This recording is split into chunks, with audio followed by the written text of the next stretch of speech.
gangguan tidur. Entah dia sulit memulai tidur atau bisa tidur tapi kebangun-bangun, susah tidur lagi, atau bisa tidur tapi bangunnya nggak segar, atau malah kebanyakan tidur. Saya tahu, orang kan dulu gini, oh kesehatan mental tuh absurd dok, kira-kira aja nih, kayak menerawang ya kan, dokternya bilang saya depresi, nggak tahu deh bener apa enggak. Jadi nggak bener itu pikiran orang tua, asal ke psikiater pasti gangguan, belum tentu. Cukup sering saya ketemu konsultasi. Oh. Hai, halo. Selamat datang di podcast Radio AR Bali. Nah, sekarang saya pengen tanya nih ke Anda. Pernah nggak ngerasa capek, tapi nggak tahu capeknya kenapa? Terus ngerasa butuh bantuan gitu kan, karena hati lagi kosong banget, tapi takut ke psikiater. Oke, ini di podcast kali ini saya akan mengajak Anda untuk bicara sejujur-jujurnya tentang kesehatan mental. Bukan untuk menghakimi siapapun, tapi untuk mengingatkan ke kita semua bahwa bantuan itu ada, terutama untuk Anda yang saat ini sedang berjuang, sedang bertahan, dan saya hanya ingin bilang Anda nggak sendiri. Saya juga nggak sendiri. Untuk membahas semua hal ini tentang kesehatan mental ini, saya sudah hadirkan satu tokoh spesial untuk Anda. Ini dia, Dr. Rai Wiguna. Rame banget di sini, tepuk tangan dulu. Dr. Rai, apa kabar dok? Baik, saya. Kabarnya mantap jiwa. Mantap jiwa. Oh, dari situ udah ketahuan. Oh ini spesialis jiwa nih berarti. Mantap jiwa ya dok ya. Iya. Makasih banyak Dr. Rai udah nerima podcast Radio AR. Terus padahal jadwal praktiknya juga padat ya. Tapi makasih banyak udah terima kita di sini, dokter. Kak, seperti yang tadi saya bilang bahwa kita akan bicara tentang kesehatan mental, tapi lebih spesifik lagi, saya ingin kita membahas tentang takut ke psikiater, padahal butuh bantuan. Itu yang akan kita bicarakan. Tapi sebelum kita ngobrol lebih banyak, dokter, saya pengen tahu nih, supaya orang yang nonton kita ini ngerasa aman nonton podcast ini, ngerasa tidak dihakimi dan digurui. Saya pengen tahu dulu dok, di awal-awal. Biasanya kalau dari pengalaman dokter Rai, orang yang pada akhirnya berani ke psikiater itu perasaan awal yang dia rasakan itu seperti apa sih dok? Iya, kebanyakan dari mereka ya, jadi takut ya. Bahkan ada kontennya ya. Nanti kalau cerita ke psikiater atau psikolog nanti jatuhnya di rumah sakit jiwa gitu kan. Padahal nggak demikian ya. Banyak orang kemudian punya persepsi yang keliru ya soal itu. Sering memandang bahwa pergi ya ke psikiater atau psikolog atau profesional kesehatan mental itu kemudian sebagai sebuah hukuman dari hal buruk yang pernah kita lakukan. Pada orang lupa, padahal sebenarnya kan konsultasi itu bantuan. Bantuan. Kemudian beberapa di antara mereka itu merasa takut salah. Jangan-jangan aku belum butuh nih kalau segini. Ya, padahal kan nggak mungkin orang ditolak kan kalau datang. Oh, kamu udah masih baik-baik aja, harusnya nggak kesini, nggak gitu juga. Dia kan sama aja dengan dokter yang lain ya. Memang ada nih kalau kita check up gigi gitu, nggak ada keluhan, kita check up ya kan. Kemudian ditolak oleh dokter gigi, ngapain kesini? Ya kan, kamu belum butuh. Sebenarnya nggak begitu juga. Jadi soal pandangan aja sih. Kalau misalnya hari ini ada yang menonton podcast kita ini, pikirannya lagi berat, hatinya lagi kosong, lagi lelah, apa kata pembuka pertama yang ingin dokter sampaikan mungkin? Iya, yang penting itu datang aja ya. Banyak orang tuh ragu di kepalanya itu. Nanti kalau saya datang saya ngomong apa ya? Saya mulai dengan kata apa gitu. Itu udah jadi urusan psikiater atau psikolognya. Anda tinggal bawa ke sini. Banyak kok klien saya yang datang nggak tahu mesti mulai dari mana. Kemudian ya saya tanya dari hal-hal yang mudah, apa kesehariannya. Ada orang yang lebih suka membicarakan apa yang nggak nyaman yang dia rasakan, ada yang lebih pengen membicarakan masalahnya terlebih dahulu ya.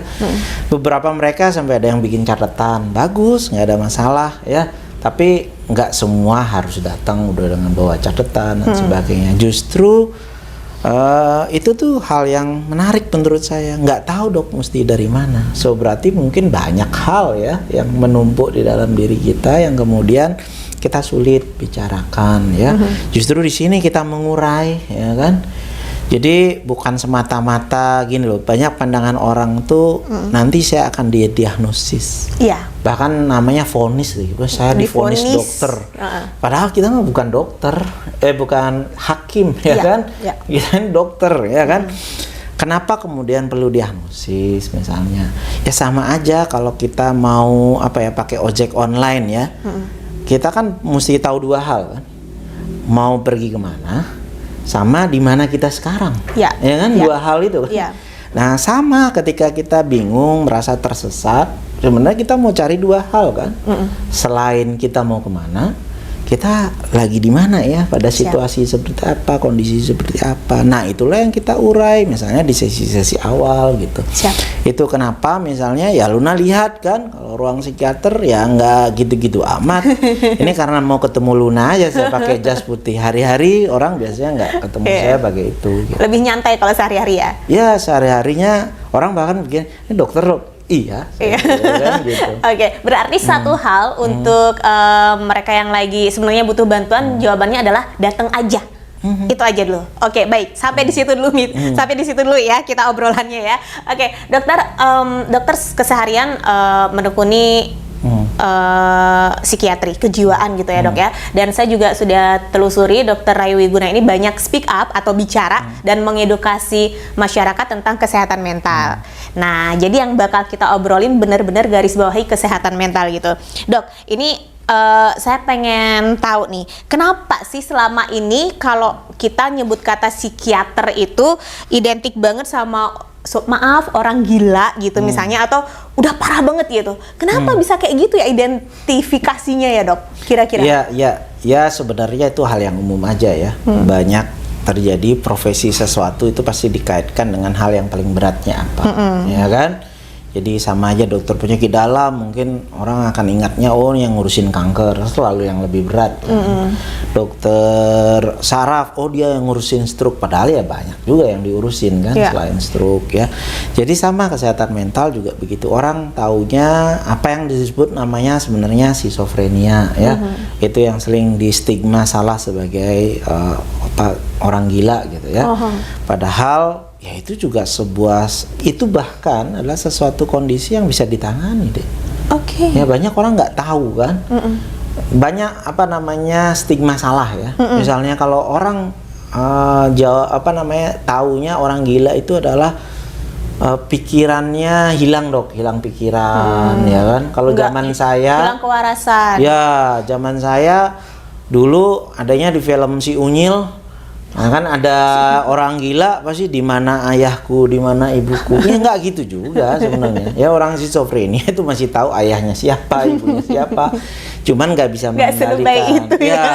Nggak bisa mengendalikan dirinya. Mungkin curiga berlebihan dan sebagainya. Itu bisa ditangani gitu. Itu ada zat kimia di dalam otaknya nggak imbang gitu. Dopamin, serotonin. Itu bahkan deh saya anti stigma. Teman-teman di sini boleh deh cek ya. Misalnya di internet ada rumah berdaya, kebetulan saya ikut ya membangun hal itu. Itu dari justru orang-orang yang salah ya, dipasung, dianggap dia kena black magic, dia dirantai. Padahal ketika udah diobati sekarang mereka udah bisa fungsional. 4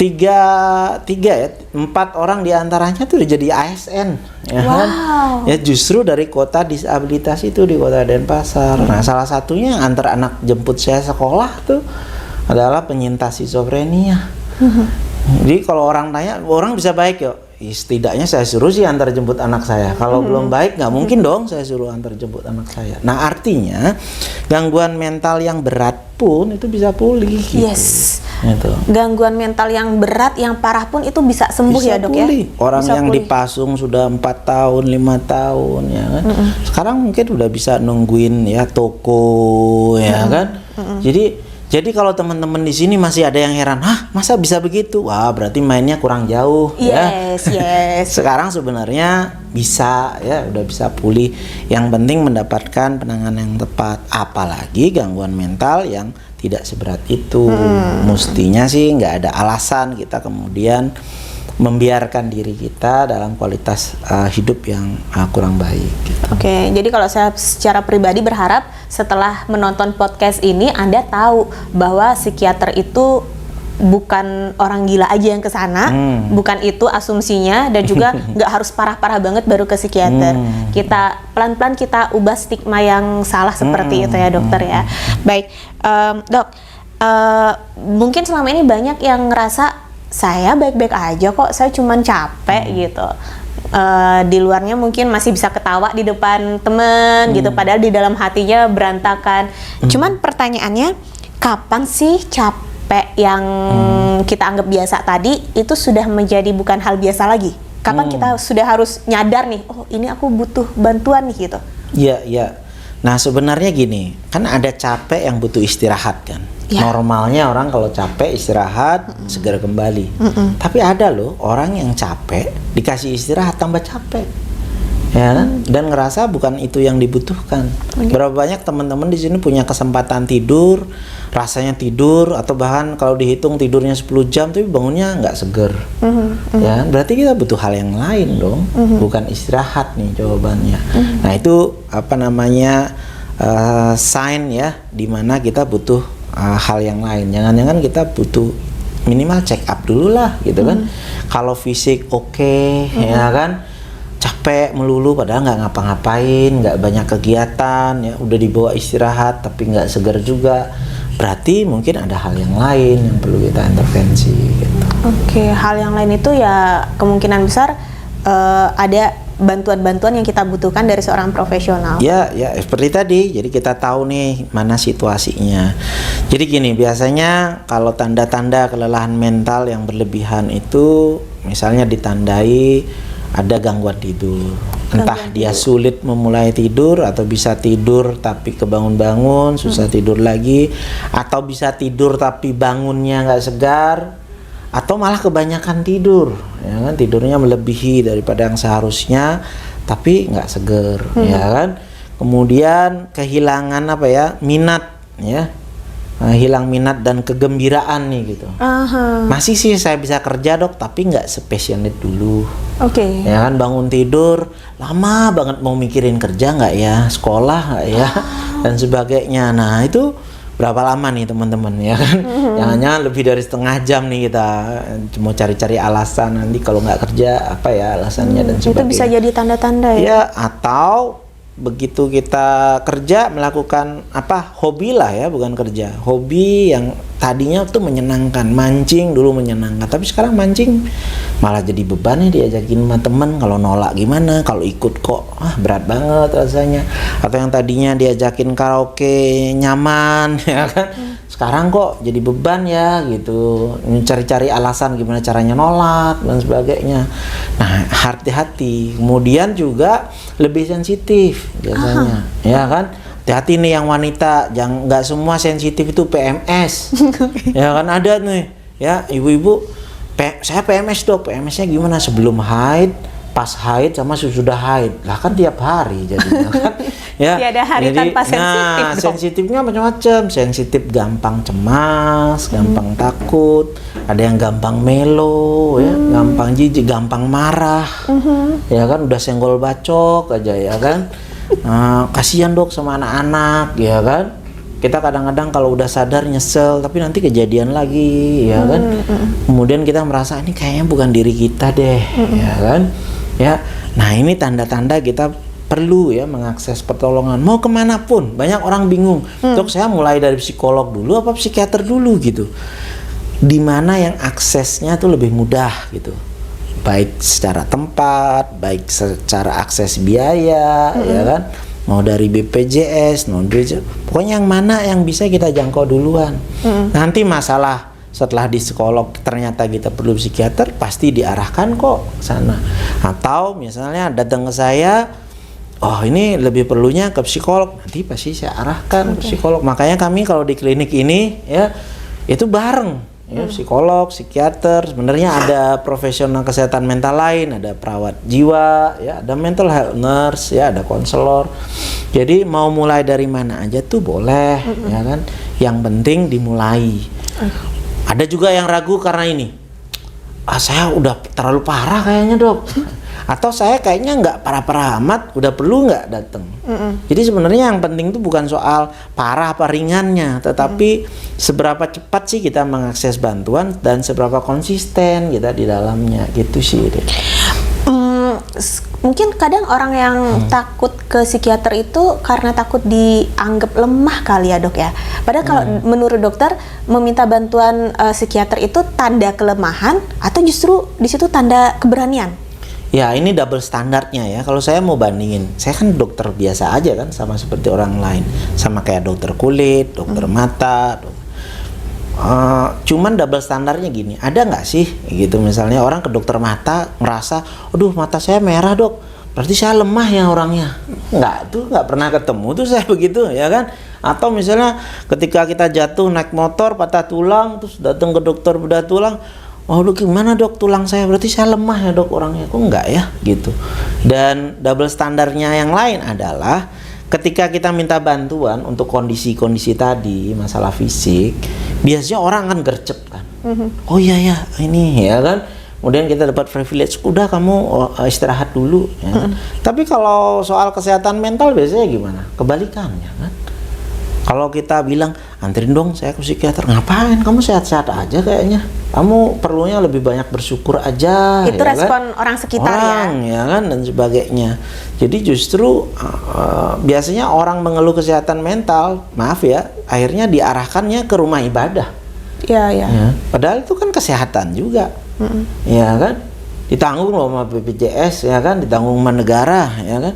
Jarang tuh kalau kita ketemu misalnya anak saya matanya merah, udah kamu kayaknya kurang sembahyang kan, jadi lucu kan. Iya. Ya kan. Coba hal itu kita arahkan beda, misalnya saya asma nih, sesak nafas. Bisa aja kan kalau orang nanggepin kesehatan mental, saya analogikan seperti itu, dia akan bilang apa? Ngapain kamu sesek?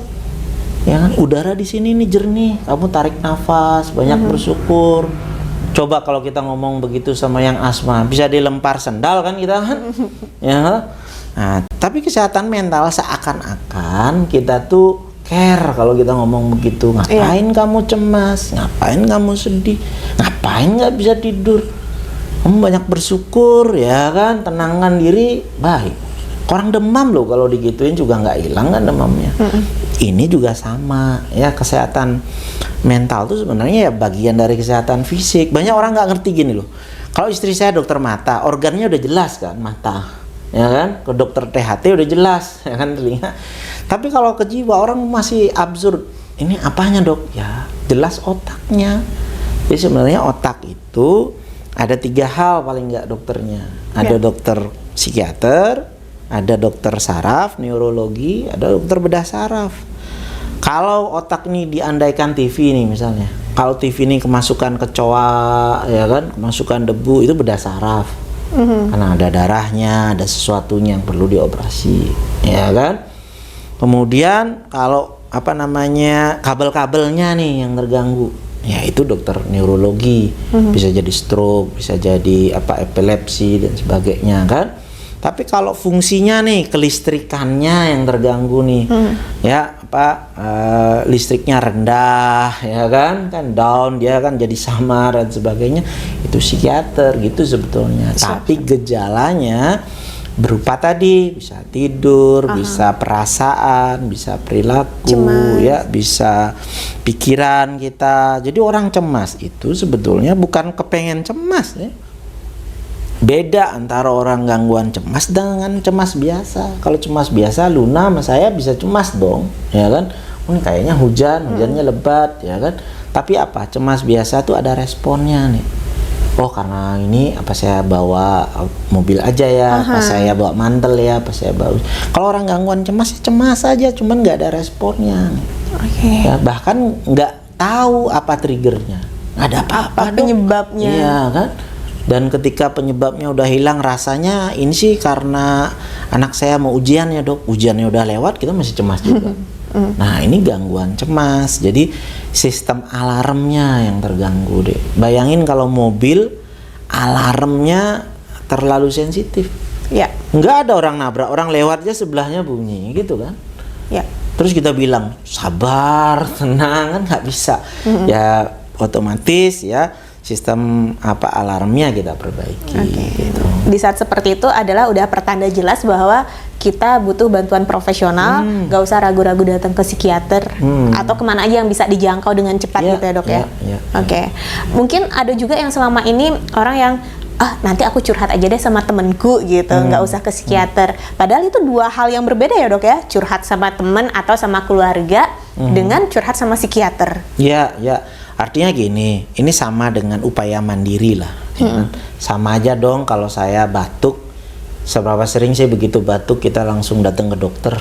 Kan nggak juga kan? Pasti ada upaya mandiri dulu, bikin ya jahe hangat dulu, ya kan?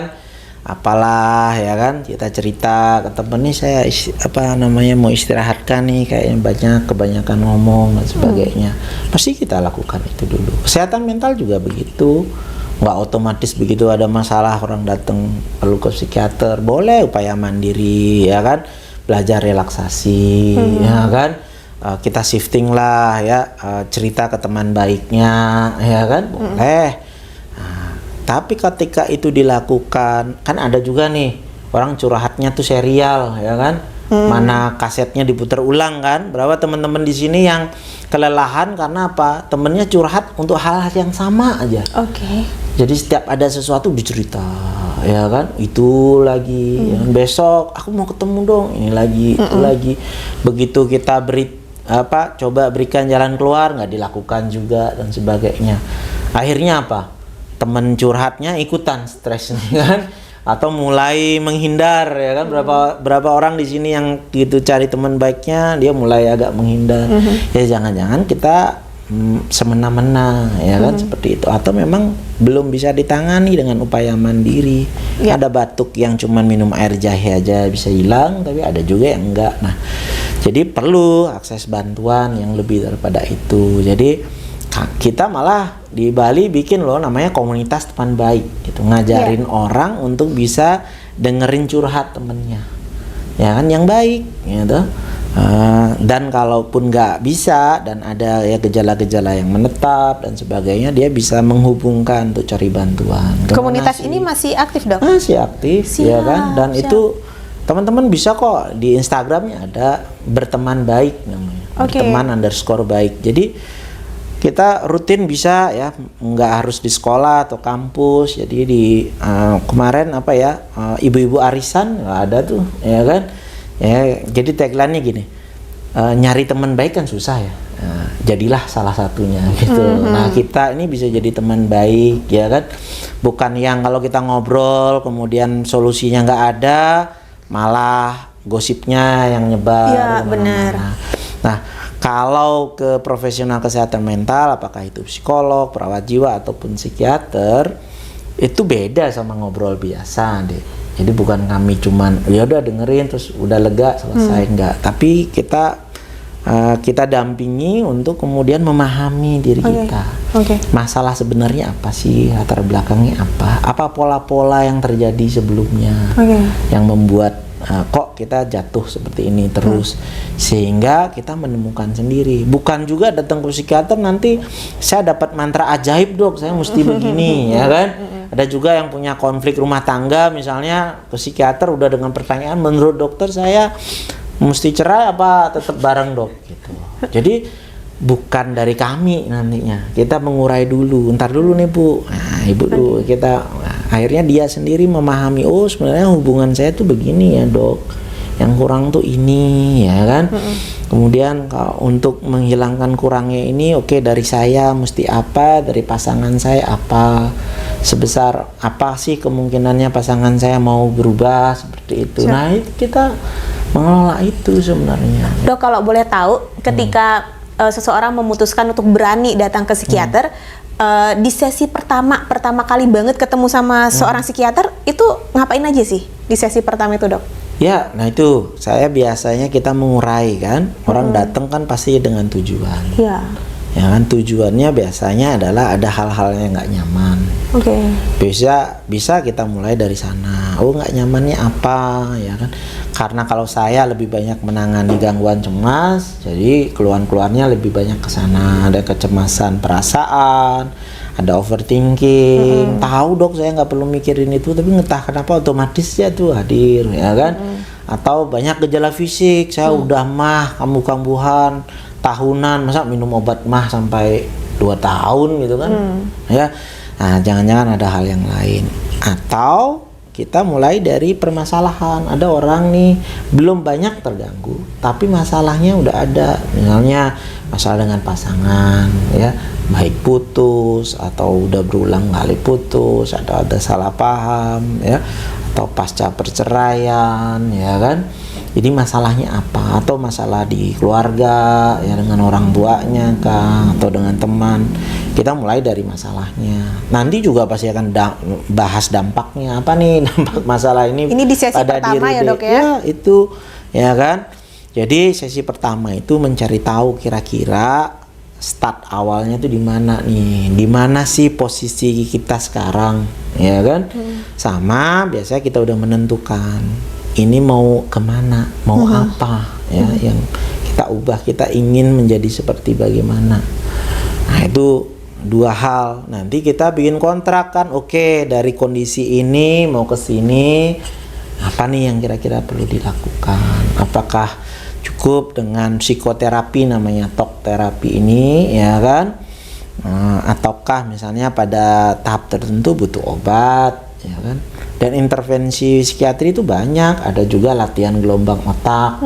Saya nyebutnya brain gym, kalau nama aslinya neurofeedback. Siap. Jadi ada nih yang susah fokus, ya gelombang fokusnya yang perlu dilatih. Ada yang gangguan cemas, ya kan, gelombang otak untuk rileksnya yang perlu dilatih. Jadi bisa dilatih deh. Jadi dipasang ya semacam EEG yang sederhana. Nah itu anak-anak nih biasanya yang banyak, karena anak sekarang tuh banyak tuh yang susah lepas dari gadget. Ya. Nah, biasanya fokusnya jadi menurun, cepat bosen dan sebagainya. Nah ini bisa dilatih, bisa tahu. Orang kan dulu gini, oh kesehatan mental tuh absurd dok, kira-kira aja nih, kayak menerawang, ya kan, dokternya bilang saya depresi, nggak tahu deh bener apa enggak. Sebenarnya ada, bisa diperiksa. Jadi ada brain mapping namanya, pemetaan otak. Jadi kita bisa tahu deh, ada gambarnya, ya, di bagian otak mana yang dia misalnya terlalu hiperaktif, ya, atau terlalu hipoaktif, gitu sebenarnya. Zaman udah maju, jadi bukan yang kayak dulu orang merasa oh kalau gangguan jiwa gila terus nanti disetrum sama dokternya. Itu sudah enggak demikian. Itu makin bikin kita takut ke psikiater ya. Maksudnya stigma-stigma atau mitos-mitos yang kayak gitu itu ya. Jadi kalau misalnya pas banget nih Anda nonton podcast ini pas lagi jiwa lagi lelah-lelahnya banget, pikiran lagi berat-beratnya banget, tenang, Anda nggak sendiri. Bantuan itu ada ya dok ya. Jadi tinggal dicari aja. Bantuan itu ada kok sebenarnya. Nah dok, mungkin kalau saya amati, salah satu ketakutan orang datang ke psikiater itu mungkin karena takut dikasih obat seumur hidup kayaknya ya dok. Itu seberapa benar itu ketakutan itu? Iya, ya entah kenapa ya, saya kurang paham ya dari mana datangnya mitos itu gitu ya. Jadi kalau ke dokter, ke psikiater nanti dikasih obat yang bikin kecanduan, kemudian perlu minum obat itu seumur hidup. Yes. Ya, itu sama sekali nggak benar ya. Itu semua salah. Betul memang ada perlu obat yang perlu dikonsumsi dalam jangka yang panjang. Tapi sebenarnya dari ratusan ya jenis ya gangguan kesehatan mental itu paling nggak cuman ada 2 atau 3 yang perlu minum obat misalnya seumur hidup. Dan it's okay sebenarnya, itu sama aja dengan orang diabetes misalnya, kan minum obat juga. Orang yang tiroid kan juga minum obat terus. Atau nggak usah jauh-jauh dah. Teman-teman mungkin nggak tahu nih, lihatnya saya seger-seger aja, tapi saya sebenarnya anemia misalnya, defisiensi besi. Jadi tubuh saya nggak bisa ya mengubah ya makanan yang saya makan menjadi zat besi. Ya terus juga saya minum obat ya kan untuk hal itu. Tapi apakah saya sakit? Kan nggak. Saya minum itu supaya tetap sehat. Baik. Nah, kalau kesehatan mental misalnya skizofrenia itu perlu. Tapi kalau dengan itu kemudian bisa berumah tangga, bisa bekerja, ya kan? Kenapa enggak? Oke. Syukur kita sakit ada obatnya, ya kan? Yang susah tuh kalau sakit nggak ada obatnya. Ya, kemudian bipolar itu relatif cukup panjang ya pengobatannya, bisa tahunan. Kalau yang ada genetiknya mungkin bisa seumur hidup. Tetapi bukan soal berapa lama kita berobatnya, tapi kualitas hidup kita. Banyak kan yang nggak perlu pengobatan, tapi kualitas hidup kita kerja nggak maksimal, terutama berumah tangga kacau, ya kan. Nah, itu dua hal. Kalau selain itu sebenarnya enggak deh. Depresi, gangguan kecemasan, apalagi yang lain. Itu nggak perlu obat. Maksudnya ada yang perlu obat, tapi berobatnya tuh nggak perlu tahunan ya. Siap. Ya. Dan ada paradigma salah. Nanti kalau ke psikiater obatnya bikin kecanduan. Pernah nggak berpikir begini? Kebalikannya adalah apa? Kalau orang yang kecanduan narkoba, kecanduan judi online, kecanduan ya perilaku itu, berobatnya kemana? Ke psikiater deh. Ya. Orang yang kecanduan berobatnya ke psikiater gitu. Ya, nah sekarang kita berpikir nanti kalau ke dokter nanti dibuat kebutuhan deh. Kalau tadi saya cerita saya anemia, saya butuh ya vitamin zat besi ya, terus setiap hari untuk diri saya nggak kecanduan zat besi deh. Ya kan, zat besi kan nggak bikin kecanduan. Saya membutuhkan itu karena tubuh saya nggak bisa. Nah, kalau yang skizofrenia, oh dia butuhnya itu yang menstabilkan dopamin karena dia nggak bisa misalnya. Ya kenapa itu jadi salah? Nah, itu namanya pill shaming deh. Orang harus malu, harus merasa martabatnya menurun hanya karena dia perlu minum obat supaya tetap sehat gitu. Ya kan? Jadi beda nih. Saya sakit dok, makanya perlu minum obat. Dengan saya misalnya memposisikan diri saya itu minum obat supaya tetap sehat. Oke, kita Gitu. ubah nih cara pandang kita ya dok ya. Iya, gitu. Jadi seperti itu. Nah, kemudian ada juga pandangan kalau minum obat berarti saya sakitnya parah amat dok. Banget, parah banget. Kalau nggak minum obat berarti saya masih ringan-ringan. Nggak juga, nggak demikian. Oke. Kadang ada pertimbangan lain. Kayak misalnya kita andaikan ini gangguan kesehatan yang lain lah.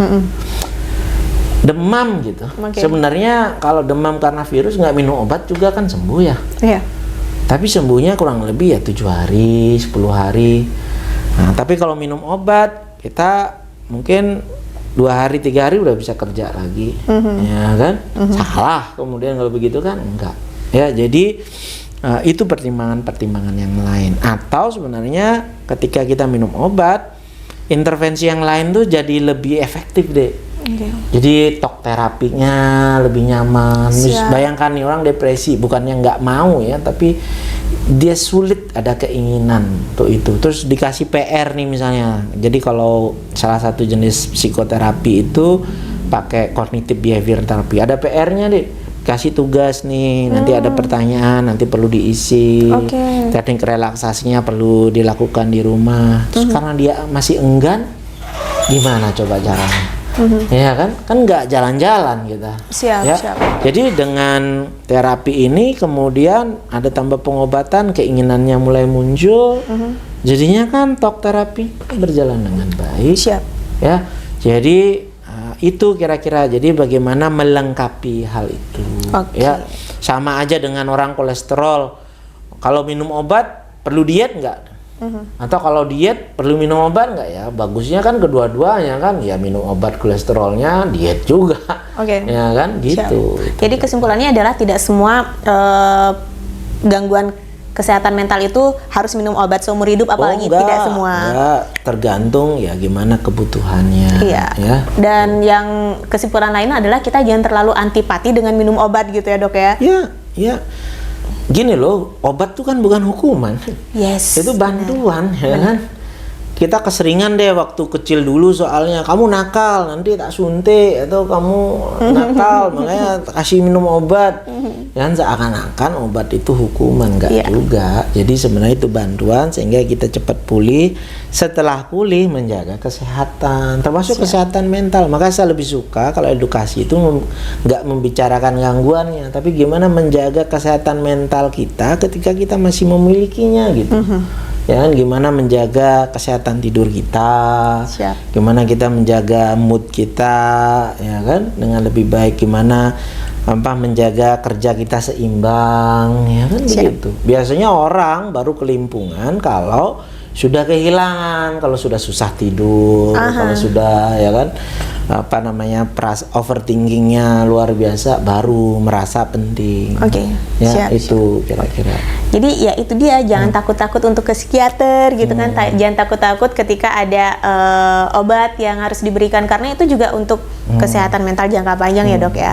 Oke, sebenarnya dokter sudah spill sih barusan overthinking dan gangguan tidur, tapi saya ingin kita bahas lebih dalam lagi dokter. Ini terutama juga untuk anda-anda yang mungkin sedang menonton podcast ini, terus kebetulan juga mulai susah tidur, mulai ada tanda-tanda di tubuh, tapi kita nggak ngerti dan kita abaikan. Nah, saya tanyakan kepada Dokter Wiguna, dok, kita perdalam lagi. Tanda-tanda apa yang mungkin terjadi pada seseorang yang sebenarnya perlu bantuan profesional sebenarnya, tapi sering kita abaikan karena kita nggak ngerti tadi itu dok? Ya, tanda-tanda yang mudah itu adalah soal tidur, ya kan? Tidur kita terganggu atau kualitas tidur kita yang terganggu. Bisa tidur tapi bangunnya nggak segar, ya kan? Tuh hati-hati. Selain tidur, yang mudah kita amati adalah energi atau tenaga. Ya, gimana sih energi kita, tenaga kita, kemudian motivasi, ya kan, keinginan, ya, kenyamanan, ya, dalam mengerjakan sesuatu, ya. Kemudian gimana dalam hubungan, seberapa sering sih kita punya masalah yang sama berulang-ulang. Nah, hati-hati nih. Polanya ya berulang kan? Ya dok ya. Stres itu normal ya, cuman jangan sampai ada hal yang sama berulang-ulang gitu. Ya kan, itu tandanya kita perlu nih ya mengakses bantuan. Normalnya kan orang masalahnya beda-beda kan.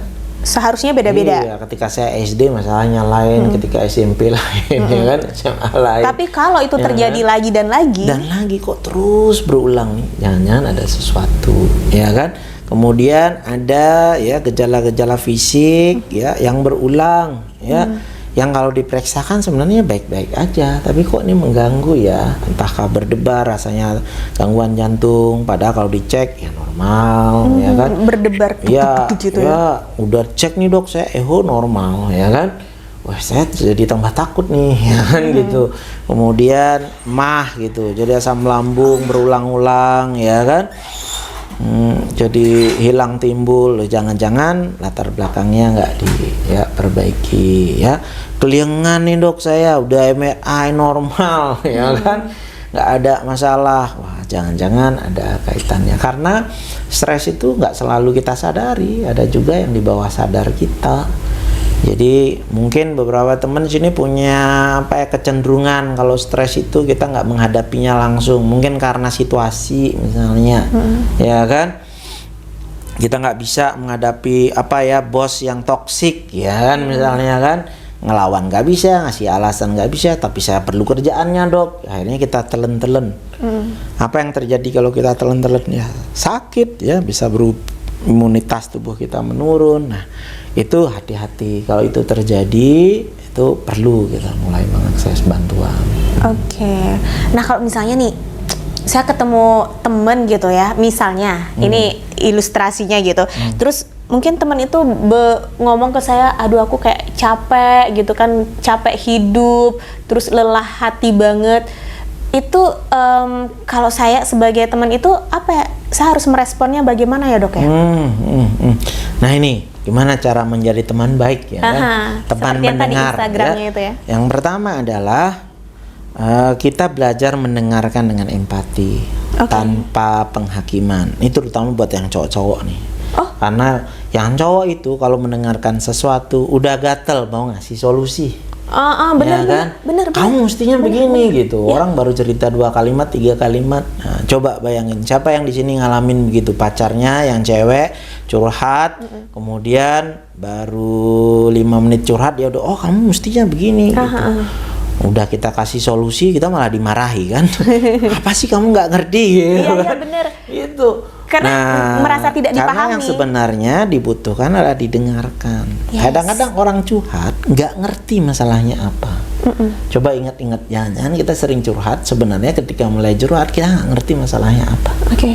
Terus ditanya, kamu masalahnya apa sih? Gitu. Nanti dia akan cerita kan dari ketidaknyamanannya dia, ya kan. Kalau diruntut, oh gitu ya, oh ini wah berat ya, ya itu hal-hal yang perlu kita ya. Jadi tidak buru-buru menanggapi ya hal itu. Nah, ketika dia udah cerita, ya kita membantu polanya. Oh, jadi gara-gara ini ya kamu ada masalah ini, dampaknya ini. Terus gimana? Apa pilihan yang tersedia? Jadi sebenarnya kita dengerin sambil nanya loh. Apa menurutmu pikiran yang tersedia?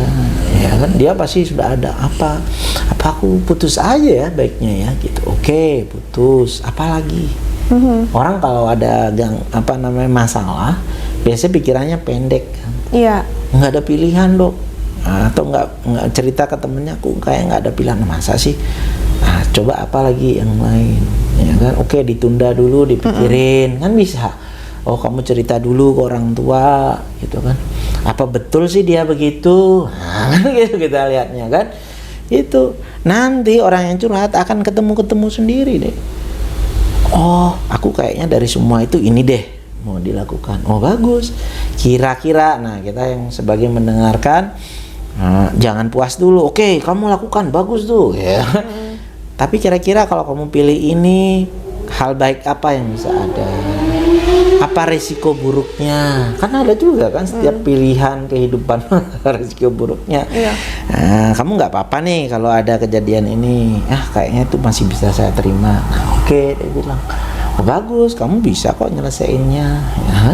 Tapi masalahnya nggak semua orang bisa jadi teman baik itu ya dok ya. Sekarang kita yang ya berusaha, kita kan selalu ingin teman kita bisa jadi teman baik tanpa kita perlu menjadi teman baik ya kan. Kita nih yang jadi, kita mempopulerkan itu sehingga orang bisa nih ya. Jadi namanya mental health first aid kit ya. Jadi ada P3K-nya kalau kita di rumah jatuh kan ada betadinnya ya kan dan sebagainya. Ini juga ada. Gimana sih orang tua ya kan nggak ada kursus orang tua soalnya ya. Iya. Kita pokoknya begitu udah punya anak namanya orang tua. Tapi gimana mengatasi, banyak loh saya ketemu klien-klien orang tua mengantar anaknya dengan keluhan anaknya nggak bisa meregulasi marah, meregulasi emosinya gitu. Terus saya lihat sendiri kayaknya orang tuanya yang susah. Bisa kan? jadi. Jadi ada penelitiannya di mana banyak orang tua ingin anaknya bisa meregulasi emosi padahal dia kesulitan. Jadi banyak yang saya bilang, ibu jangan tersinggung ya kalau mau anaknya bisa, rasanya ibu juga mesti bisa. Oke. Jadi family therapy, jadi ibu dulu ya kan, anak akan mengikuti ya kan. Ternyata masalahnya dari kita sendiri ya. Nah itu orang tua juga perlu gimana caranya menghadapi beda umur anak, beda dong intervensinya, ya kan. Nggak bisa nih kita sih selaku orang tua asal anak ya, mau dia udah umur 19, 20 tahun ya namanya anak dok, kan? Padahal beda kita. Apakah ini sudah jadi teman dan sebagainya ya. Itu juga penting. Jadi seperti yang tadi dokter sudah jabarkan itu bahwa besar banget kemungkinan bahwa kita bisa sembuh dari kesehatan mental, sembuh dari luka itu ya dok ya. Oh iya, ya saya banyak belajar dari klien-klien saya. Oke. Ya. Jangan pikir psikiater atau psikolog nggak bisa lelah loh ya. Kita cuman kami punya banyak cerita, punya banyak pengalaman dari orang-orang yang bahkan dulunya misalnya sampai ada keinginan bunuh diri atau sudah mencoba bunuh diri. Banyak klien-klien mungkin juga nonton juga nanti ya, bahwa kemudian fase itu bisa terlewati dan pada akhirnya punya usaha, punya keluarga ya, akhirnya bisa baik. Nah teman-teman ini ya kan saya nyebutnya teman karena kan udah selesai, bukan jadi klien saya, bukan pasien lagi. Iya, kadang-kadang mereka masih mampir ke sini, dok lu kayaknya capek banget, kayaknya perlu voucher menginap, ini bisa bawain gitu. Kelihatannya lu stres banget dok gitu. Padahal dulu dia, ya kan? Iya. Ada yang sampai gangguan cemasnya nih, sudah periksa ke dokter jantung gitu, udah ketiga dokter jantung digilir nih kan? Iya. Ternyata normal, tapi dia ngerasa tuh masih gitu kan, sampai bikin surat wasiat deh ke anak-anaknya. Oke. Nanti kalau saya meninggal, anak yang nomor 1 nih nanti dapat rumah yang di sini gitu. Dia datang saya udah menyerah dok. Gitu. Kenapa? Saya dirujuknya ke dokter nih, masa ke dokter jiwa nih, kayaknya dokter disuruh jelasin deh penyakit saya yang parah gitu. Karena dokter jantungnya nggak mau jelasin. Saya bilang, loh memang penjelasan mereka apa? Masa saya dibilang normal dok? Padahal saya tuh ngerasa jantung saya ini gitu. Berdebar. Iya, saya bilang, oh itu mungkin bukan karena jantungnya yang ngatur jantung kan. Nah, setelah gangguan kecemasannya baik, ya kan, dia juga nggak percaya nih, kita terakhir ketemu di klinik ya pak gitu. Nah, kalau di mall kan bagus juga kan kita ketemu.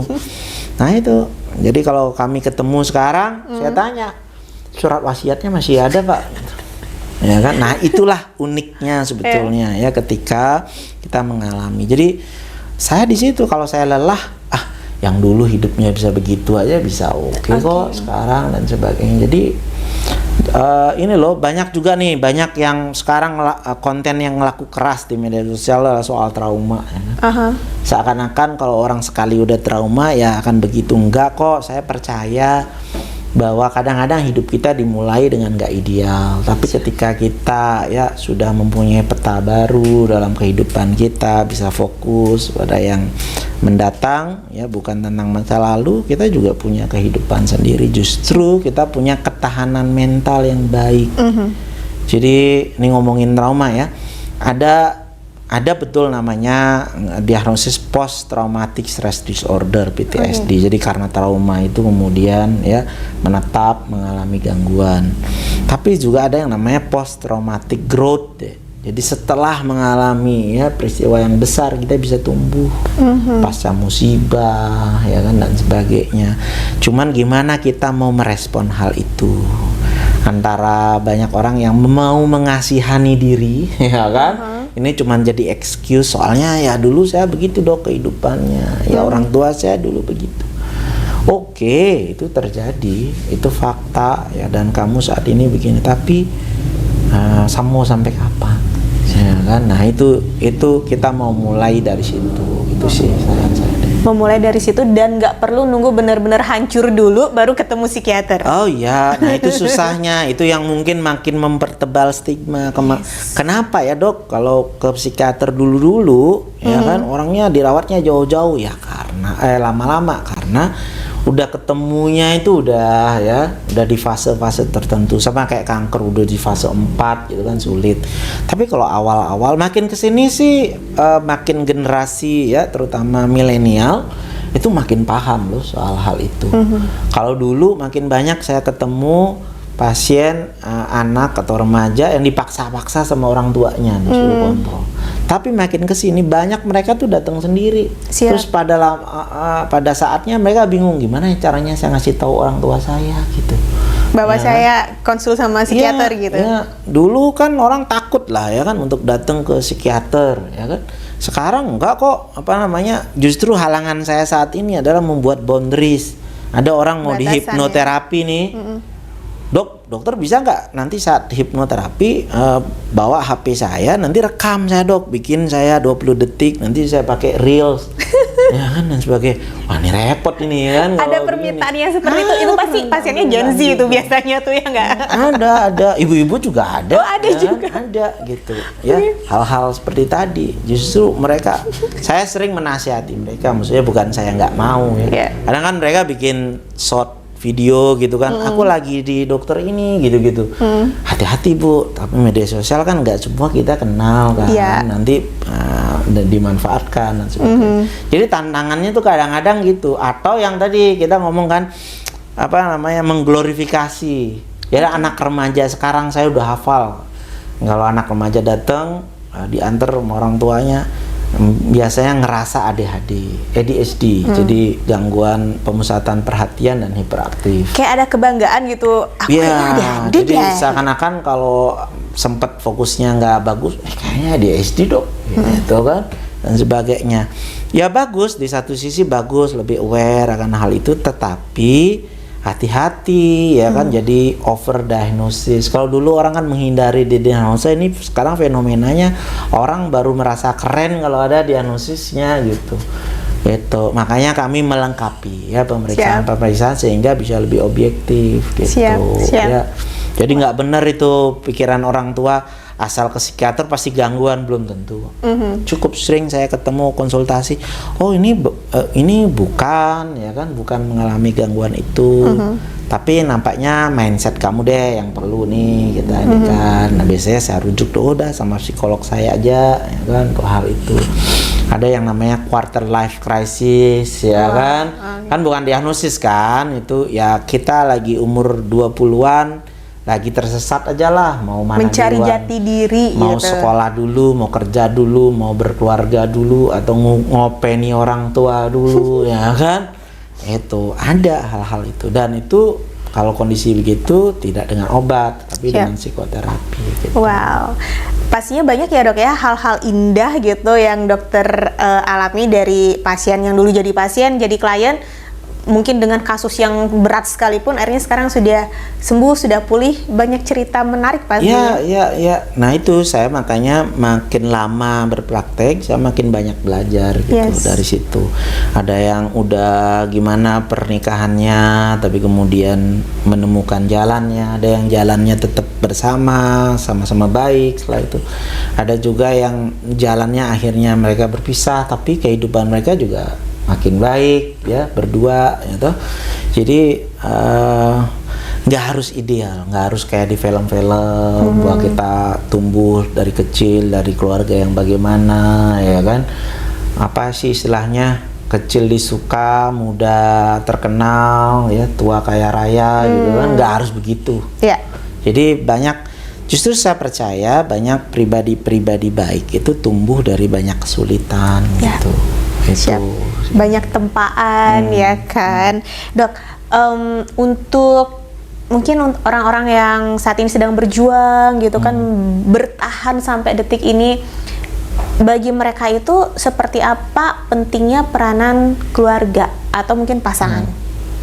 Ya, saya menyebutnya support system kan. Support system itu bisa dari pasangan, bisa dari keluarga, bisa dari teman, ya, bisa orang-orang terdekat kita. Ya, jadi penting sekali ya. Kita pikir kita nggak akan bisa hidup sendiri. Ya, saya aja psikiater nggak mungkin juga kan hidup sendiri. Pasti ada ya yang perlu bantuan. Dimana ketika kita mengalami kesulitan, ya kan. Ya sekarang sudah ada AI, tapi ya kan nggak bisa menggantikan sepenuhnya support system kita. Termasuk support system itu adalah menghalangi kita untuk membuat kesalahan. Itu yang nggak bisa dilakukan AI kan. AI bisa memvalidasi, bisa mendengarkan, tapi dia nggak akan bisa bilang kamu salah, jangan. Ya kan, itulah teman. Ya, jadi sangat penting. Nah ini bagaimana paradigma soal menjaga kesehatan mental yang baik ini tumbuh di masyarakat, sehingga minimal jangan menghalangi deh orang mencari bantuan kan. Jangan menghalangi. Ya minimal jangan menghalangi, diantar ya kan. Kalau kita nggak paham ya didengarkan ya kan.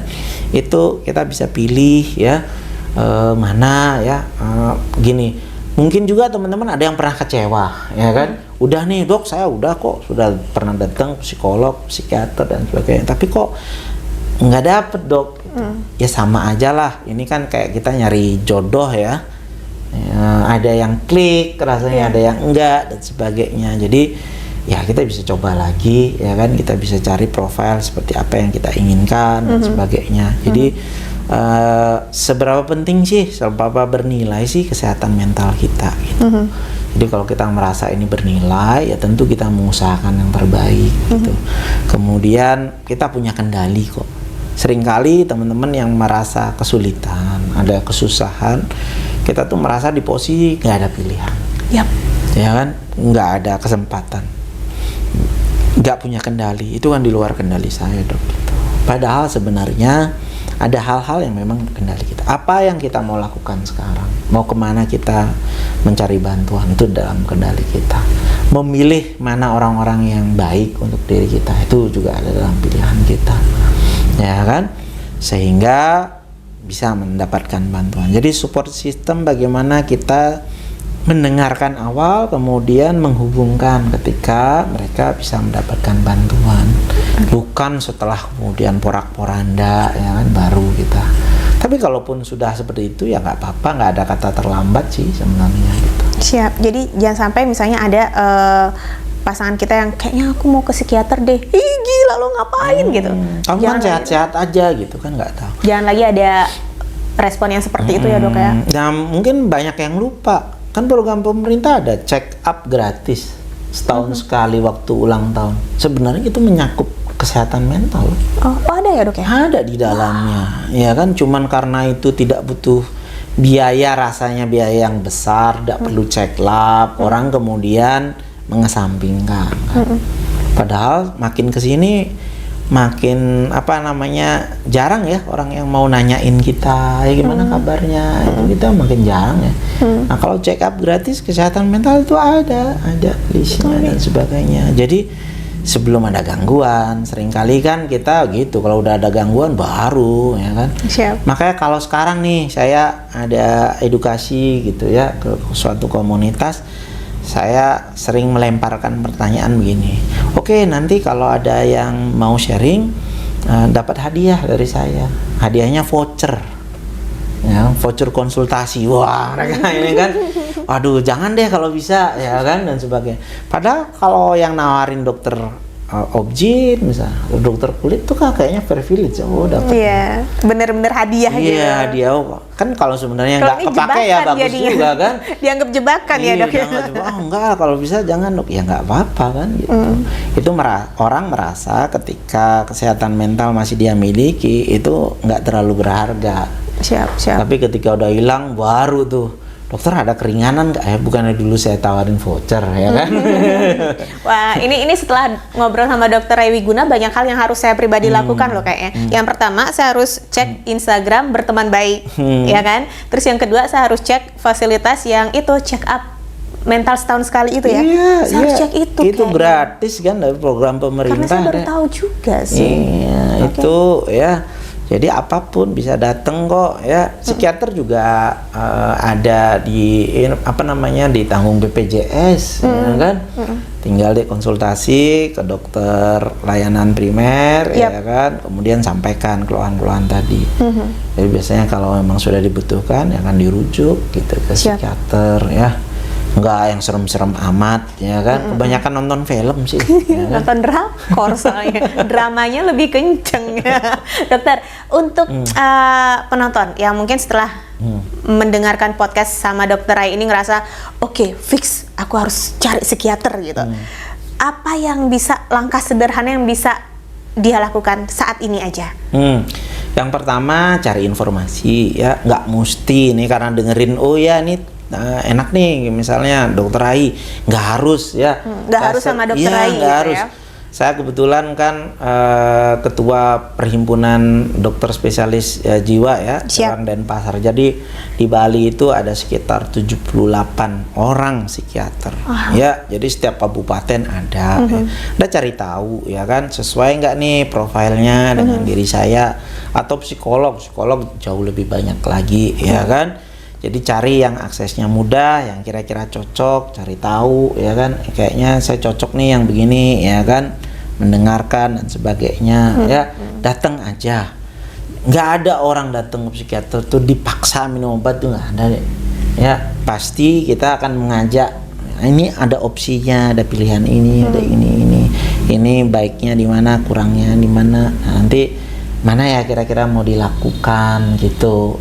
Itu tugas dokter memberikan pilihan. Nanti dia bisa ya akses.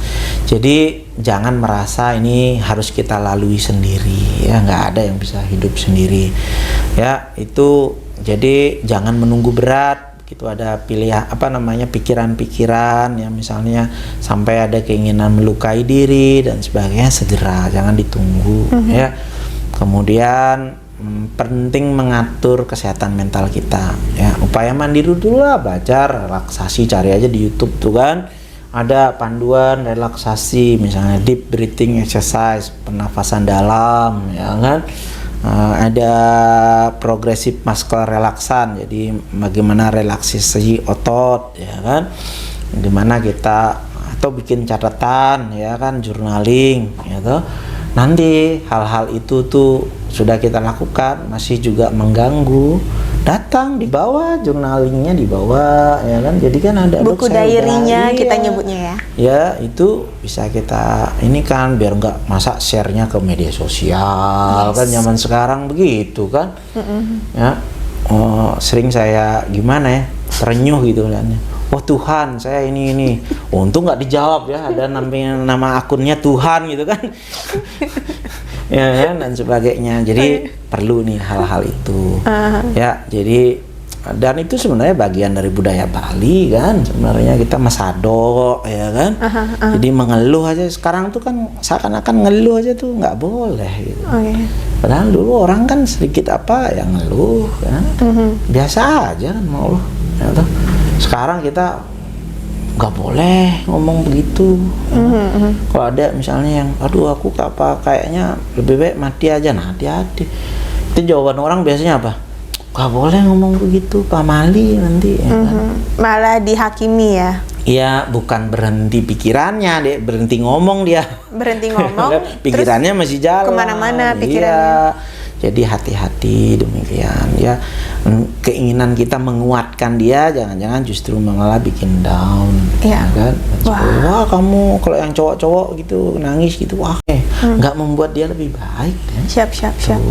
Ternyata banyak juga PR untuk kitanya ya, bukan untuk si orang yang sedang berjuangnya, tapi untuk kita secara umumnya PR-nya banyak ya dok ya? Iya, jangan-jangan yang membuat mereka jadi mengalami gangguan tuh ya kita. Bisa jadi ya kan? Ya. Ada orang konsul di sini ya kan, bawa anaknya, anak saya yang remaja begini dok, setelah ngobrol lama akhirnya dia wah berarti ini masalahnya saya ya dok gitu. Ya kan? Ya paling saya bilang nggak sepenuhnya ibu sih, cuman ya berkontribusi, cuman ya gimana mau kita biarkan bagaimana. Gitu, minimal kalau nggak bisa membantu, minimal kita nggak menambah deritanya lah. Gitu. Wow, siap dokter, siap, luar biasa. Kayaknya saya juga harus bikin janji nih sama dokter nih, karena ya itu kesehatan mental itu luas, bahkan ketika saya mungkin ngerasa saya tidurnya udah agak-agak kurang nyenyak nih belakangan. Kenapa ya?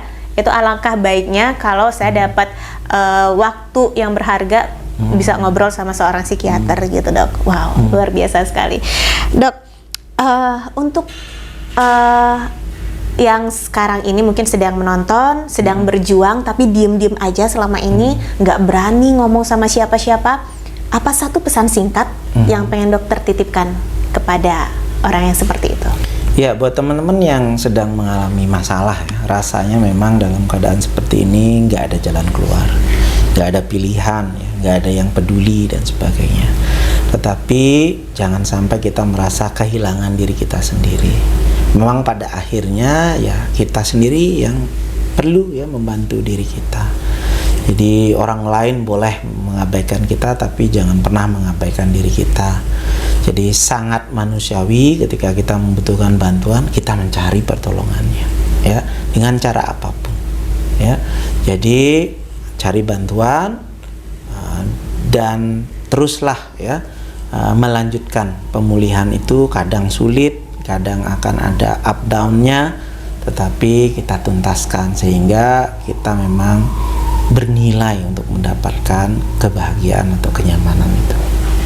Terima kasih banyak Dokter Ai. Terima kasih.